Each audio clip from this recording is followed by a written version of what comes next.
No niin, tervehdys kaikki. Me ollaan tänään toisen mielipiteen ensimmäisessä Business Roastissa. Me ollaan tänään saatu studioon lauteille Startup-hörhön Murkaisen Jussi. Tämä kaveri tunnetaan muun muassa Palansionin perustajana, mutta annetaan kaveri itse kertoa. Kiitos kutsusta ensinnäkin. Niin, erilaisia digistartuppeja taustalla, yrittäjänä, advisorina, tämän tyyppisiä juttuja ja aika lailla enemmän niin kuin mennyt sinne, missä jotain mielenkiintoista tapahtuu. Ja Balansion oli yksi ja sitten Flashnodeissa oli mukana ja on vieläkin omistajana mukana, joka on taas niin kuin pilvisofta-integraattori. Ehkä tätä taustaa vasten mielenkiintoista olla nyt Nordealla tämmöisen niin kuin digimurroksen ytimessä kehittämässä palveluita yrityksille, luomassa sitä infraa, avoimempaa maailmaa uusille palveluille. Okei, mutta siis tässä oikeastaan niin kuin Jussi vähän paljastikin, että miksi me ollaan päästy tähän Business Roastiin, koska Jussi tunnettuna startup-aktivistina, hörhönä ja sellaisena, mikä on kaikessa mukana, niin pitkä linja yrittäjä vaihtaa korporaatioon ja paikaksi valikoitu Nordea. Miten tässä pääsi käymään näin? No ensinnäkin se riippuu tosi paljon siitä, että kuka sulle soittaa. Mulle soitti pitkäaikainen ikään kuin pankkipuolella ihminen, joka tunsi aika hyvin jo entuudesta ja nimikin voidaan mainita Kanniasen Liisa, terkkuja Liisalle. Liisa oli niin innoissaan siitä, että mitä on tapahtumassa Nordeassa, että se oli uskottava ihminen soittamaan, että hei just tuus juttelemaan vähän, kun sä joskus silloin 2009 oot jo puhunut näistä jutuista. Ja sitten mä tulin vähän puhumaan niistä jutuista, eikä mä tiennyt, että sitten sen lopputuloksena mä oon täällä. Mutta se oli niin kuin jännä keskustelu ja nähdä ne ihmiset, kun niillä on niin kuin oikeasti se muutos päällä. Ja. Tämä muurahaiskeko vaihtaa paikkaa metsässä hengessä. Isot muutokset edessä pankkisektorilla, digitalisaatio, jota Suomessa Nordea maailmassa ensimmäisenä rakensi verkkopankin ja siitä maailmasta sitten kuinka muuntaudutaan tällaiseksi niin kuin palveluekosysteemiksi yrityksille, kuluttajille, kuinka luodaan vähän eri tavalla niin kuin palveluita, mitä ehkä silloin ennen siinä suljetussa maailmassa, missä vielä elettiin hetki sitten. Eli paljon tällä taustalla sitä, että PSD2 eli EU-direktiivi, joka vaikuttaa sitten koko sektoriin vähän niin kuin pakottavalla lainsäädännölläkin, että pankit joutuu luovuttaa vähän dataa, rakentaa API:ja uusille sovelluksille, niin nyt siihen maailmaan aikaan tulla tänne ja yrittäjänä tavallaan palkkatöihin. Ja. Siis sekin oli semmoinen, että mä olisin voinut tulla konsulttina, mutta jos mä tuun konsulttina tänne versus, että mä tuun niin oikeasti niin tekemään töitä siinä missä muutkin. Mä en oikein usko, että semmoisen konsultit tulee muuttaa jotain. Tämä on se kasvuhankkeiden dilemma, että ethän sä voi kehittää, jos et sä omista tuotetta. Nyt kun sulla on tuotteen kehityksen omistus, niin se on käytännössä katsoen pääset tekemään erilaisia asioita. Plus, että jotenkin, mä oon niinku company man. Et sit kun mennään, niin sit mennään tosissaan, että mulla on täällä pinssi, missä se on? Nordean pinssi, onko tipahtanut jo? Eikö se sitten? On se tuo, joo. Ja se, ja sitten toisaalta niinku tavallaan... Kalsareita en pyydä näyttää. Nekin on siniset. Auto on sininen. Just se, että kuitenkin niinku, että aika moni on sitten kysynyt, että no joo Jussi, että mihin yksikköön sä meet, tai että mä Nordealle. No, mihin yksikköön sä menet? Nordealle. Ja.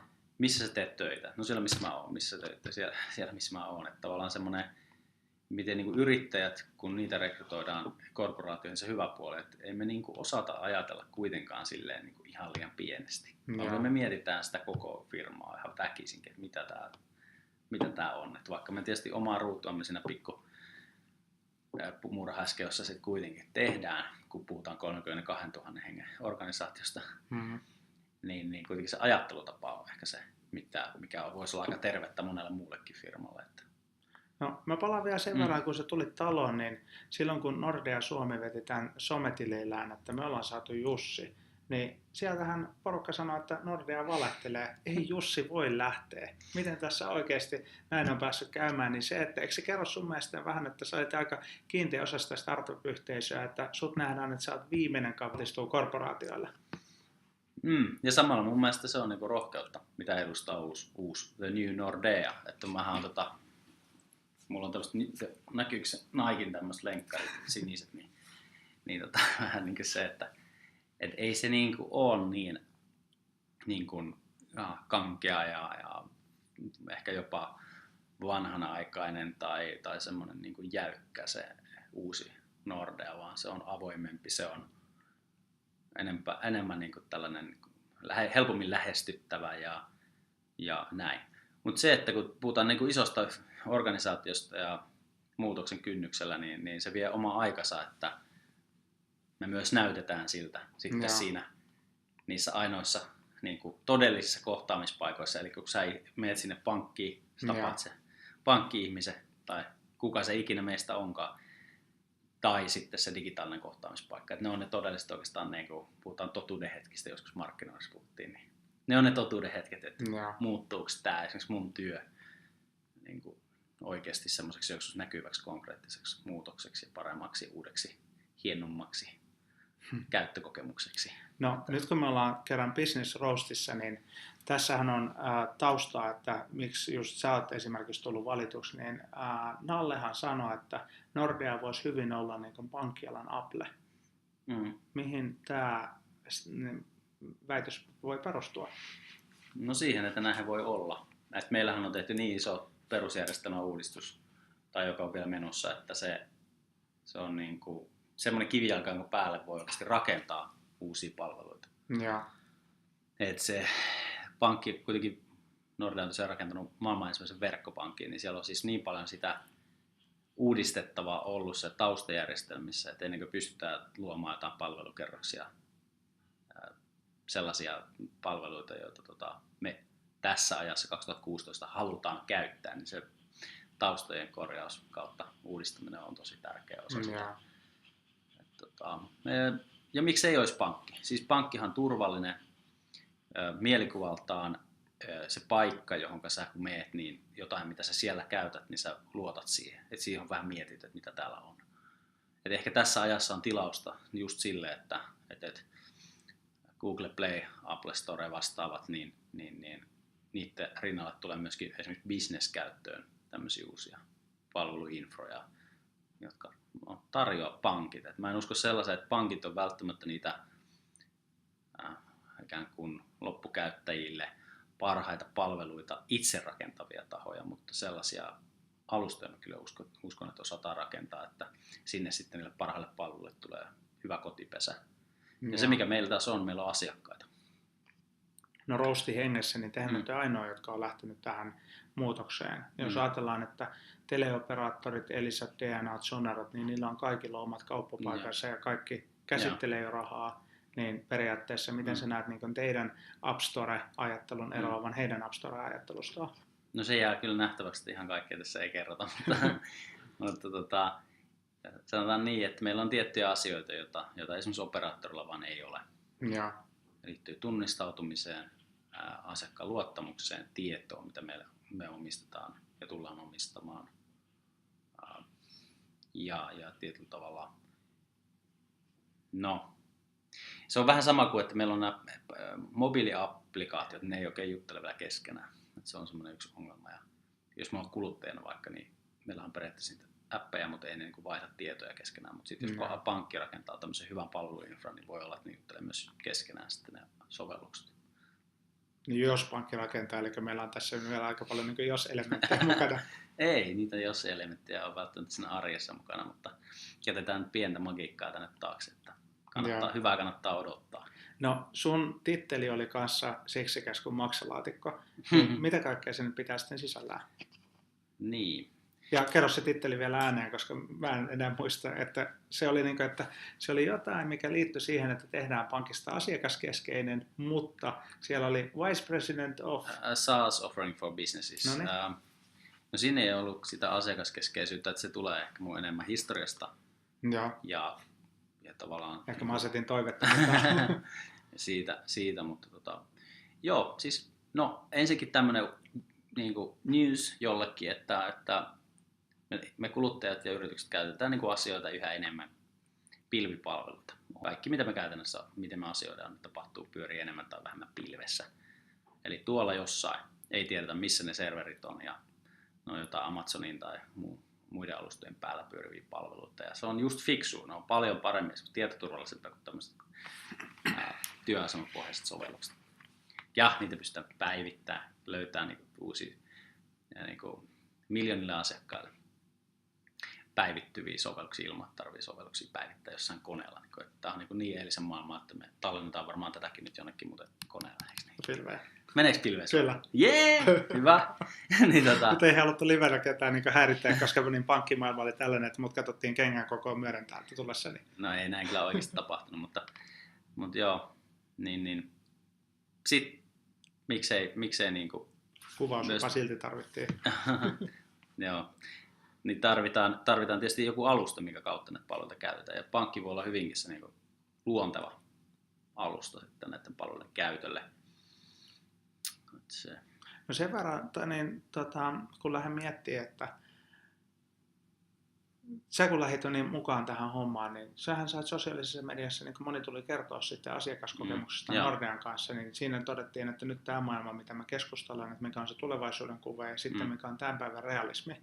Siis se, että kuinka jengi sanoo, että hei, että he ovat jo tukevasti lähteneet ja tarvii ihmeitä tapahtua, joita tulisivat takaisin. Niin mehän todettiin yhteen ääneen, että sehän on niin kuin asiakasymmärryksen kultakaivos. Nähdään ihan todellisia asiakastilanteita, mutta miten sä koet, että onko tämä matka jopa liian suuri taitettavaksi? Ei todellakaan. Se on ihan mahtavaa. Siis mä oon ollut joskus muuten ihan siis management eventsin porukat muistaa, mä rakastin reklamaatioasiakkaita. Mä tykkäsin siitä, että kun joku kertoo, että se on tyytyväinen, koska se on niin tärkein asiakas, se on yleensä se kaikista paras asiakas, kun se kertoo, että mikä mättää tai miten voisi tehdä paremmin asioita. Ja Balansionia kun rakensin, mä olin 24/7 Aspassa itsekin. Me enemmän tai vähemmän tein, vastasin asiakkaalle, puhuin puhelimessa, mulla on vieläkin varmaan satoja niin Balansionin asiakkaita. Onko ne toimittu reklamaation nimellä? Ei, kun ne on nimellä, ihan tyyppien nimellä. Ja siis todellakin paljon niin kuin Facebook-kavereita ja tämmöisiä on tullut sitä sen reitin kautta, että mä itse niin kuin halusin, että ne, jotka valitti jostain toimimattomuudesta, että ne hoidettiin mahdollisimman hyvin. Koska kun sä hoidat sen kriittisimmän porukan tyytyväiseksi, niin yllättäen se hiljainen massakin varmaan on tyytyväinen.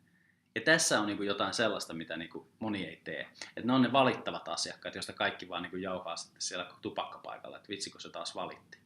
Ja mä haluan niin kuin sen, että tavallaan tätä asennetta me saadaan siihen omaankin kehittämisen taustalle. Et se on ollut vähän silleen, että pankki on ehkä perinteisesti ollut sellainen, että sitä ei niin kuin mukamas kiinnosta. Puhutaan näistä hiekottajista pankkien niin kuin lattioille. Et sen kääntäminen. Ja se ei tarkoita sitä, että siis mun mielestä niin kuin se tapahtuu sitten digitaalisten palveluiden niin kuin hyvän käytettävyyden kautta, että ne palvelukokemukset on niin hyviä. Että ethän sä periaatteessa Google Play, jos montako kertaa sä oot soittanut Googlelle, että tämä palvelu ei toimi. Ja monta kertaa sinne pystyisikö se myös numero, tai jos siellä on joku sovellus, niin kuinka monta kertaa sä oot niinku soittanut tai lähtenyt sähköpostia niille. Niin et, koska ne on tehty lähtökohtaisesti niin hyvin noudattamaan tiettyä standardia myöskin siinä käytettävyydessään, että sä ymmärrät, osaat, ne on intuitiivisia sovelluksia yömmässä.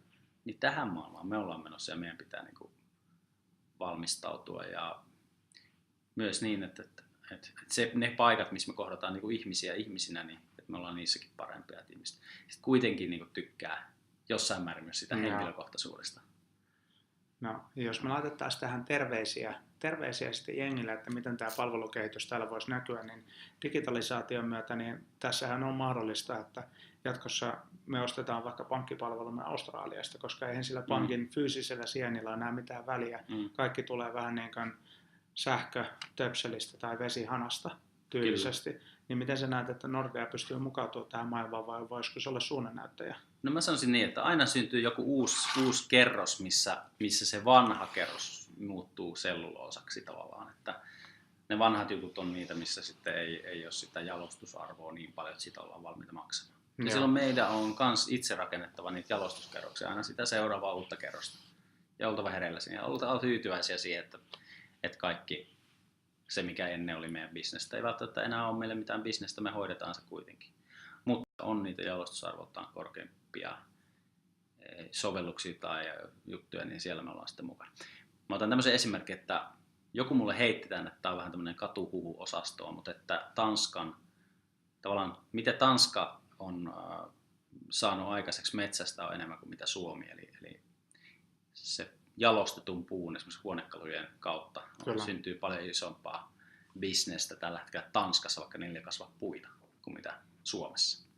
Ja samalla tavalla mä voisin ajatella, että niin kuin pankkeissa suuri osa niistä tulevaisuuden niin kuin jalostuskerroksista toteutetaan niin kuin yhteistyössä muiden kanssa, ei välttämättä meidän palvelun kautta, mutta että me otetaan sieltä niin kuin omat sivumme sitten pois.